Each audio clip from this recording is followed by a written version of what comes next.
So what can you do? First of all, influence. So use your influence to create cross-sector commitment. And this is at whatever place or level that you work at. So remember that the health argument may not be the best argument for other sectors. What are their drivers? What would persuade them to commit to protecting children from marketing messages? So for education, it might be an argument around curriculum consistency. For sport, it might be around better performance. Secondly, develop community capacity and leadership. So here we're thinking about promoting a community voice. What do families, key community leaders and other community organisations think about marketing of unhealthy foods to children? Enable these stories to be heard. Stories can be really compelling, particularly to key decision makers. Thirdly, we've got disseminate evidence. So for this and all of our priority areas, there's good evidence. Make sure the decision makers have access to this evidence. And think about the particular decision makers that you're targeting. Different types of evidence will resonate with different people. So for example, if you're talking with policy analysts, it might be the World Health Organization report.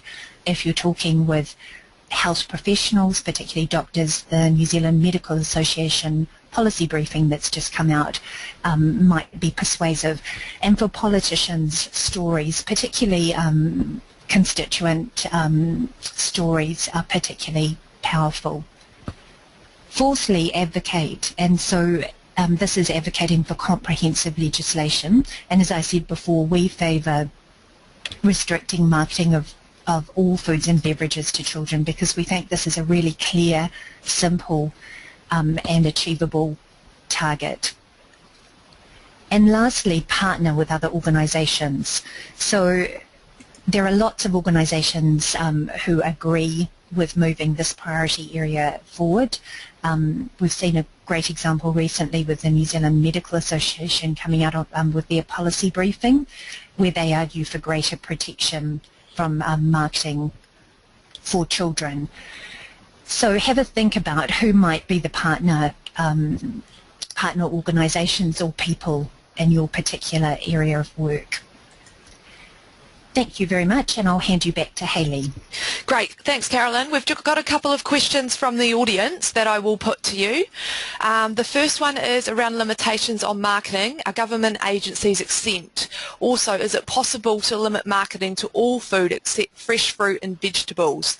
We are working on a project with local growers on fruit and vegetable boxes, which was something discussed by the last speaker. If all marketing was limited, would initiatives like this be affected? Thank you for that question.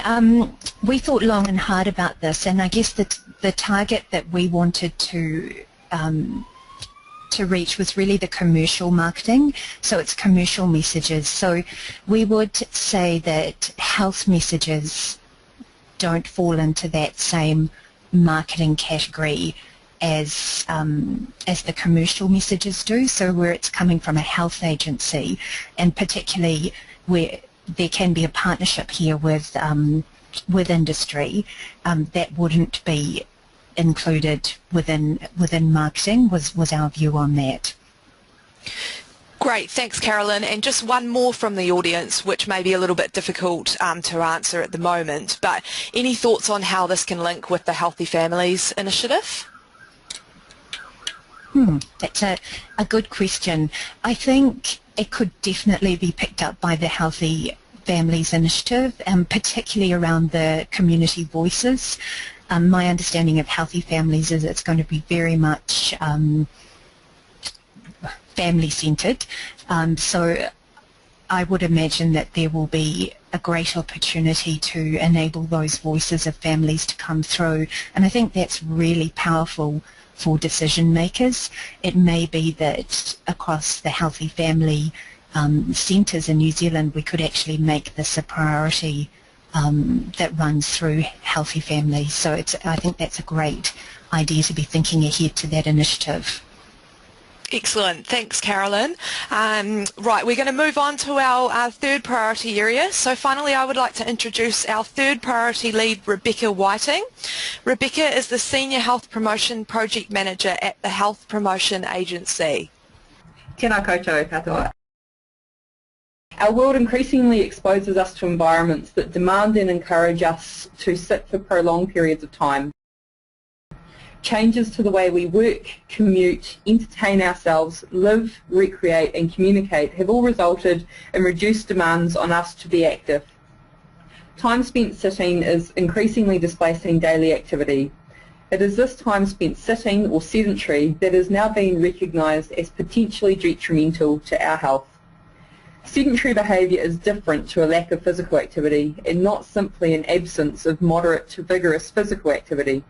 That is, too much sitting is different from too little exercise. A person can be sufficiently physically active and meet the physical activity guidelines, but still spend extended periods of time sitting at work, sitting while commuting, or watching television, for example.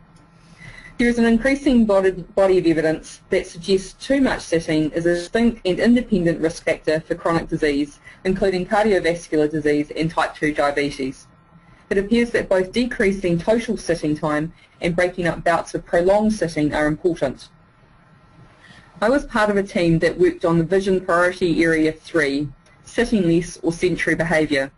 That team included Grant Schofield from Auckland University of Technology, Jennifer Leaf, who at the time was working for the New Zealand Recreation Association, and Kelly Johnson from Sport Manawatu. The team came up with 6 recommendations.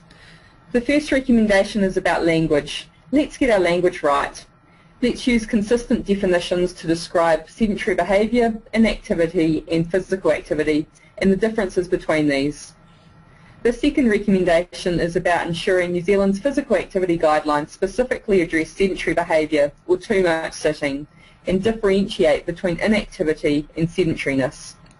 And it is my understanding that the Ministry of Health will address sitting time in their next guideline documents.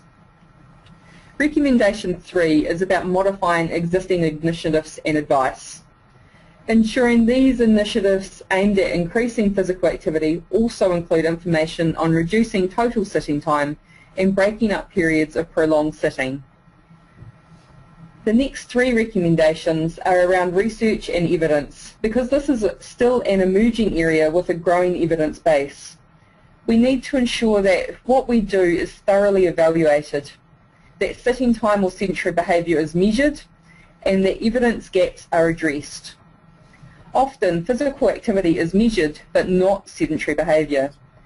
This is important because, for example, it is unclear how changing one sedentary behaviour impacts on other sedentary or physical activities.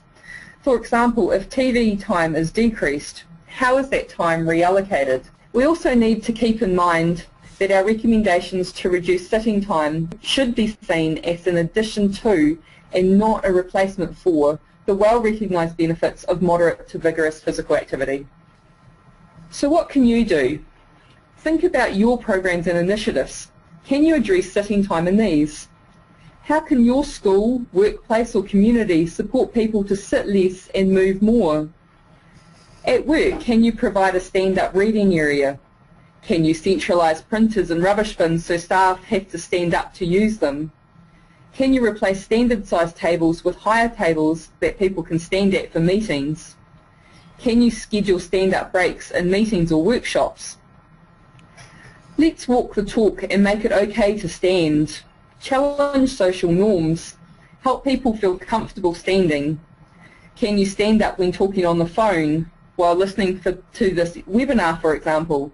Can you take the stairs rather than the escalator or the lift? Let's also build the body of evidence. Evaluate what you do and share your learnings and successes. Seek out ideas and evidence. The Health Promotion Agency is currently piloting some resources and a toolkit for workplaces, and this will be available soon. There is also information on the Ministry of Health and Heart Foundation websites. Australia's Department of Health has some comprehensive information that sits around their physical activity and sedentary behaviour guidelines. And the Australian Heart Foundation also has some ideas and resources. Thank you. And Hayley, I'll now pass it back to you. Great, thanks Rebecca. So to summarise, 6 key messages have emerged from our 3 priority areas. Healthy living is everyone's business. We all benefit when we get it right. We all need to access healthy, affordable and safe food for ourselves and our families' whānau. Let's keep schools and places of recreation, sport and other activities free of messages marketing foods and beverages to our children. We will be healthier if we spend more time standing and on the move. Families, whānau are the right people in the right place to encourage children to eat healthily and be active.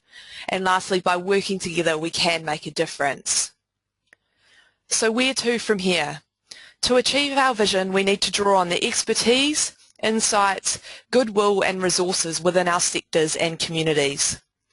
This vision intends to stimulate discussion, research and further action within health, education and recreation sectors and other sectors with influence in these areas.